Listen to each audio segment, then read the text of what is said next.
আসসালামু আলাইকুম। বাংলা সংবাদে সবাইকে স্বাগত জানাচ্ছি। আমি চিন্তিয়া হক। শুরুতেই সংবাদ শিরোনাম। তিস্তার পানি বন্টন চুক্তি নিয়ে প্রধান উপদেষ্টার বার্তা। এদিকে দুই কক্ষের পার্লামেন্ট চায় বিএনপি। জানাবো অন্তর্বর্তী সরকারের অন্যতম চ্যালেঞ্জ নির্বাচনী ব্যবস্থার সংস্কার। এবং সর্বশেষ জানাবো এবি পার্টি থেকে ব্যারিস্টার রাজ্জাকের পদত্যাগ। দর্শক শুনছিলেন সংবাদ শিরোনাম, এখন বিস্তারিত।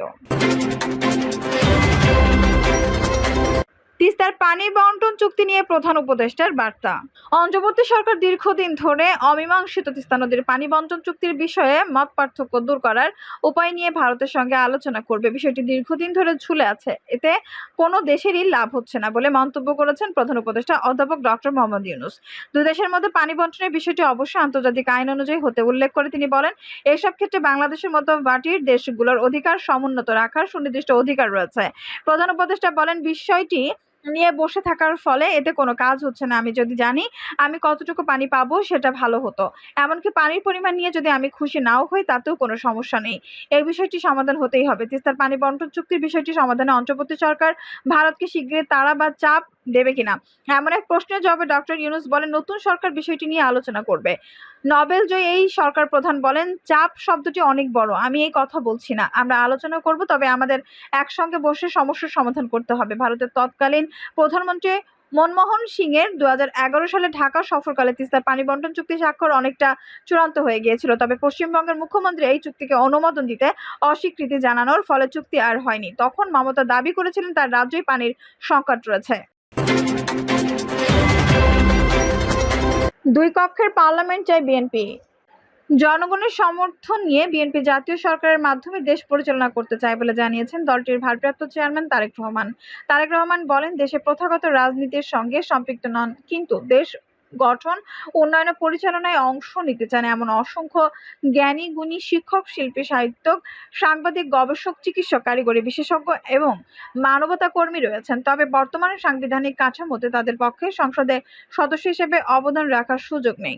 তাদের সেবা আর অবদান দেশের কাজে লাগাতে বিএনপি দ্বিকক্ষিক বিশিষ্ট পার্লামেন্ট ব্যবস্থা সংবিধানে সংযুক্ত দেখতে চায়। তিনি বলেন, গণতন্ত্র আর ভোটাধিকার পুনরুদ্ধারের সংগ্রামে যারা অংশ নিয়েছেন তারা সবাই আগামীতে দেশ পরিচালনায় অংশ নেবেন, যাতে দেশ তাদের অবদানের সুফল থেকে বঞ্চিত না হয়। তারেক রহমান বলেন, দেশের মানুষের সমর্থনই কেবল আমাদের পরিকল্পনা বাস্তবায়নে সহায়তা করতে পারে। জনগণ নিশ্চয়ই সেই সব দল বা ব্যক্তিকে জাতীয় সরকারের সামিল দেখতে চাইবে না যারা পুরো দেশটাকে একটা দল আর পরিবারের ব্যক্তিগত সম্পত্তিতে পরিণত করেছিল, যারা উন্নয়নের নামে আমাদের প্রত্যেকের কাঁধে 1.5 লাখ টাকা ঋণের বোঝা চাপিয়ে টাকা বিদেশে পাচার করেছে। তিনি বলেন, গুম, খুন, হামলা, মামলা ও নির্যাতনে দেশের মানুষের জীবন অবিশ্বাস তোলা হয়। নিত্য প্রয়োজনীয় জিনিস, চাল, ডাল, লবণ, তেল ও ওষুধের দাম মানুষের ধরাছোঁয়ার বাইরে নিয়ে যাওয়ার হয়, গুড়িয়ে দেওয়া হয় বিচার, নির্বাহী বিভাগ সহ রাষ্ট্রের সব স্তম্ভ। এমনকি পালিয়ে যাওয়ার আগ মুহূর্তে শত শত নিরীহ মানুষের রক্তে রঞ্জিত করা হয়। জনগণ নিশ্চয়ই সেই জালেমদের জাতীয় সরকারের অন্তর্ভুক্ত দেখতে চাইবে না। বিএনপির ভারপ্রাপ্ত চেয়ারম্যান বলেন, স্বাধীনতার পরপর জাতীয় ঐক্য শক্তিকে ব্যবহার না করে যে সুযোগ সেদিন হাতছাড়া করা হয়েছে, আমরা সেটার পুনরাবৃত্তি করতে চাই না। তিনি বলেন, দলের সব সংকটকালে তৃণমূলই বিএনপিকে বারবার রক্ষা করেছে। এমন এমপি ও মন্ত্রী পদবীর প্রত্যাশা না করে নিবেদিত প্রাণকর্মী দল যার বিএনপির আদর্শের প্রতি অবিচল আস্থা বারবার রেখেছেন, সেটা অব্যাহত থাকলে সফলতা আর অগ্রযাত্রা কখনোই ব্যাহত হবে না। বিগত বছরগুলো বিরামহীন আন্দোলনে বিএনপি নেতাকর্মীর অংশগ্রহণ ও দলের প্রতি তাদের অবিচল আস্থার জন্য অভিনন্দন জানিয়ে তারেক রহমান বলেন, আপনাদের আত্মত্যাগ আর অবদান মুষ্টিমেয় হঠকারীর অপকর্মে ক্ষতিগ্রস্ত হতে কেন দেবেন? সতর্ক থাকুন, প্রতিরোধ করুন। বর্তমান প্রেক্ষাপটে জনগণের প্রতি পরিবর্তিত আশা আর ভাষার সঙ্গে নিজেদের মানিয়ে আস্থা ও বিশ্বাস অর্জনের উপযুক্ত হতে হবে। অন্তর্বর্তী সরকারের অন্যতম চ্যালেঞ্জ নির্বাচনী ব্যবস্থা সংস্কার। শেখ হাসিনা সরকারের পতনের 1 মাস পর পদত্যাগ করেছে প্রধান নির্বাচন কমিশনার সিইসি কাজী হাবিবুল আওয়ালের নেতৃত্বাধীন নির্বাচন কমিশন। শীঘ্রই নতুন নির্বাচন কমিশন গঠন করা হবে। এই কমিশনের অধীনে পরবর্তী জাতীয় সংসদ নির্বাচন হবে, তবে অবাধ, সুষ্ঠু ও গ্রহণযোগ্য নির্বাচনের স্বার্থে নির্বাচনী ব্যবস্থার আমূল সংস্কার গুরুত্বপূর্ণ। এর মধ্যে বিভিন্ন রাজনৈতিক দল, নাগরিক সংগঠন সহ বিভিন্ন শ্রেণী পেশার প্রতিনিধিদের পক্ষ থেকে নির্বাচনী ব্যবস্থা সংস্কারের দাবি জানানো হয়েছে। সবার মতামতের ভিত্তিতে এই সংস্কার অন্তর্বর্তী সরকারের অন্যতম চ্যালেঞ্জ বলে সংশ্লিষ্ট ব্যক্তিরা মনে করছেন। বিশেষজ্ঞদের মতে, গণতান্ত্রিক ব্যবস্থার প্রথম ও গুরুত্বপূর্ণ অনুষঙ্গ হলো নির্বাচন বর্তমান প্রেক্ষাপটে সুষ্ঠু ও গ্রহণযোগ্য নির্বাচনের স্বার্থে নির্বাচন ব্যবস্থার আমূল সংস্কার করতে হবে। এই সংস্কারের গুরুত্বপূর্ণ বিষয়গুলো হলো নির্বাচনী আইন সংস্কার, রাজনৈতিক দল নিবন্ধন বিধিমালা সংস্কার, নির্বাচন কমিশন নিয়োগ, আইন সংস্কার, নির্বাচন কমিশন পুনর্গঠন, জনপ্রশাসন, আইন শৃঙ্খলা রক্ষা বাহিনীকে দলীয়করণ মুক্ত করা, নির্বাচনকালীন সরকার নিরপেক্ষ ভূমিকা নিশ্চিত করা এবং প্রার্থীদের তথ্য ফর্ম তথা হলফনামা ফর্মে পরিবর্তন আনা। এর মধ্যে বিভিন্ন রাজনৈতিক দল ও নির্বাচন পর্যবেক্ষক সংস্থার পক্ষ থেকে এক সংক্রান্ত সুপারিশ তুলে ধরা হয়েছে। অন্তর্বর্তী সরকারের পক্ষ থেকে সুষ্ঠু ও গ্রহণযোগ্য নির্বাচনের স্বার্থে জনপ্রিয় সংস্কারের ঘোষণা দেওয়া হয়েছে। জাতীয় উদ্দেশ্যে দেওয়া ভাষণে প্রধান উপদেষ্টা ডক্টর মোহাম্মদ ইউনূস বলেছেন, আমরা সংস্কারের অংশ হিসেবে নির্বাচন কমিশনকে সংস্কার করব। কমিশনকে যেকোনো সময় আদর্শ নির্বাচনের জন্য প্রস্তুত রাখব। তিনি বলেন, গণতন্ত্রকে সুসংহত করতে স্থানীয় সরকার প্রতিষ্ঠানগুলোকে শক্তিশালী করা হবে এবং ক্ষমতার বিকেন্দ্রীকরণ নিশ্চিত করা হবে। এদিকে পদত্যাগের ঘোষণাকালে সংস্কারের উপর গুরুত্ব আরোপ করেছেন সিইসি কাজী হাবিবুল আওয়াল। তিনি বলেন, বিদ্যমান ব্যবস্থায় শুধু কমিশনের পুনর্বিন্যাসের মাধ্যমে অবাধ, নিরপেক্ষ, কালো টাকা ও পেশি শক্তি বিবর্জিত এবং প্রশাসন পুলিশের প্রভাবমুক্ত নির্বাচন নিশ্চিত করা যাবে না। নির্বাচন পদ্ধতিতে মৌলিক সংস্কার প্রয়োজন হবে। সংশ্লিষ্ট ব্যক্তিরা জানান, নির্বাচনের প্রতিটি ধাপই সঠিক হওয়া প্রয়োজন, আর প্রতিটি নির্বাচনী ধাপের গ্রহণযোগ্যতা নির্ভর করে কিছু সুনির্দিষ্ট মানদণ্ডের উপর। এক্ষেত্রে সব রাজনৈতিক দলের জন্য সম সুযোগ সৃষ্টি করতে পারে এমন একটি আইনি কাঠামো থাকতে হবে। ভোটার তালিকা প্রণয়নে যোগ্য সবার ভোটার হওয়া নিশ্চিত করতে হবে।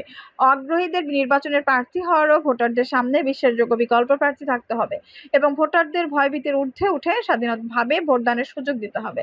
সংশ্লিষ্ট ব্যক্তিরা জানান, এসব মানদণ্ড পূরণে সর্বশেষ তত্ত্বাবধায়ক সরকারের অধীনে 2008 সালে গণপ্রতিনিধিত্ব আদেশ 1972 আরপিওতে অনেক গুরুত্বপূর্ণ পরিবর্তন আনা হয়।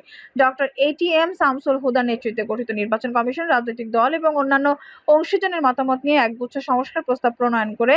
যে কমিশনের সদস্য ছিলেন বর্তমান সরকার উপদেষ্টা ব্রিগেডিয়ার জেনারেল অব এম শাখাওয়াত হোসেন। ওই কমিশনের প্রস্তাবের শর্ত সাপেক্ষ নির্বাচন কমিশনের অধীনে রাজনৈতিক দলের বাধ্যবাধকতামূলক নিবন্ধন, নির্বাচনের প্রতিদ্বন্দ্বী প্রার্থীদের যোগ্যতার মাপকাঠি নির্ধারণ, প্রার্থীদের হলফনামার মাধ্যমে তথ্য প্রদানের বিধান এবং রাজনৈতিক দলের সর্বস্তরের কমিটিতে 1/3 নারী প্রতিনিধিত্ব নিশ্চিত করতে বলা হয়। অবশ্য পরে সংস্কার প্রস্তাব বাস্তবায়নে কার্যকর উদ্যোগ নেওয়া হয়নি। সর্বশেষ গত 7 জানুয়ারি অনুষ্ঠিত দ্বাদশ জাতীয় সংসদ নির্বাচনের গ্রহণযোগ্যতা নিয়ে প্রশ্ন উঠলে সংশ্লিষ্ট দেশি বিদেশি সংস্থাগুলোর পক্ষ থেকে বেশ কিছু সংস্কার প্রস্তাব উত্থাপন করা হয়। ওই সময় বিদেশি পর্যবেক্ষক সংস্থা, যুক্তরাষ্ট্রের ন্যাশনাল ডেমোক্রেটিক অ্যালায়েন্স এনডিআই ও ইন্টারন্যাশনাল রিপাবলিকেশন ইনস্টিটিউট আইআরআই এবং ইউরোপীয় ইউনিয়ন ইইউ নির্বাচন কমিশনের সরকারের কাছে প্রস্তাব জমা দেয়। বর্তমান সরকার দায়িত্ব গ্রহণের পর সুশাসনের জন্য নাগরিক Sujan, transparency international of Bangladesh সহ টিআইবি বিভিন্ন সংস্থার পক্ষ থেকে সংস্কার প্রস্তাব উপস্থাপন করা হয়েছে। এছাড়া রাজনৈতিক দলগুলো পৃথকভাবে সংস্কার প্রস্তাব দিয়েছে। এসব বাস্তব পর্যালোচনা করে দেখা গেছে, নির্বাচনী ব্যবস্থা সংস্কারের প্রথমে এক সংক্রান্ত আইনে পরিবর্তন আনতে হবে। বিশেষ করে জাতীয় সংসদ নির্বাচন পরিচালনার মূল আইন গণপ্রতিনিধিত্ব আদেশে একটি বড় পরিবর্তন আনতে হবে। এক্ষেত্রে সংখ্যাগরিষ্ঠতামূলক পদ্ধতির পরিবর্তে প্রকৃত গণরায়ের ভিত্তিতে সরকার গঠনের লক্ষ্যে অনুপাতিক প্রতিনিধিত্ব ভিত্তিক নির্বাচন পদ্ধতির প্রস্তাব এসেছে। আনুপাতিক প্রতিনিধিত্ব ভিত্তিক নির্বাচন পদ্ধতিতে যে দল শতকরা যত ভোট পাবে, আসন পাবে শতকরা তত ভাগ। এক্ষেত্রে প্রতিটি দলের পুরুষ ও নারী প্রার্থীদের জন্য পৃথক 2টি তালিকা থাকবে। নারী প্রার্থীদের সংখ্যা হবে কমপক্ষে মোট আসনের 1/3।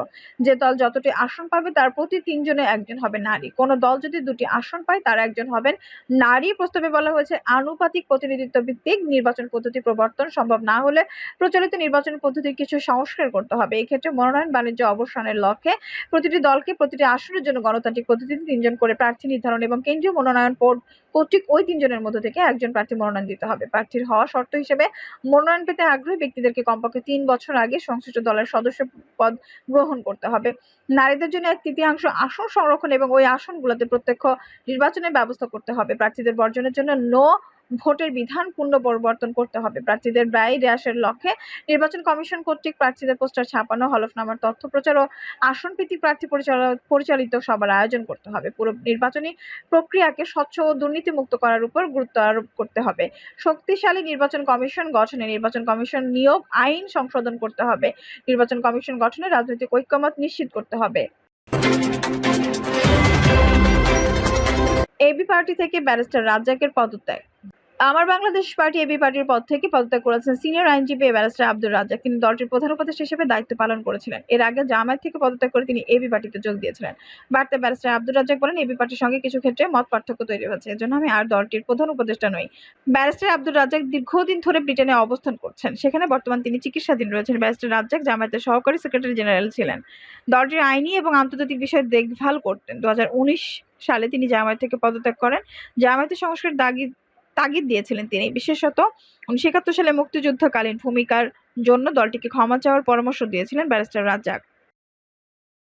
দর্শক, এই ছিল এখনকার সর্বশেষ সংবাদ। নিউজটি ভালো লাগলে অবশ্যই একটা লাইক দিন, কমেন্টে আপনার মূল্যবান মতামত জানান। সবসময় আমাদের পাশে থাকতে সাবস্ক্রাইব করে বেল বাটনটি অন করে রাখুন। ধন্যবাদ।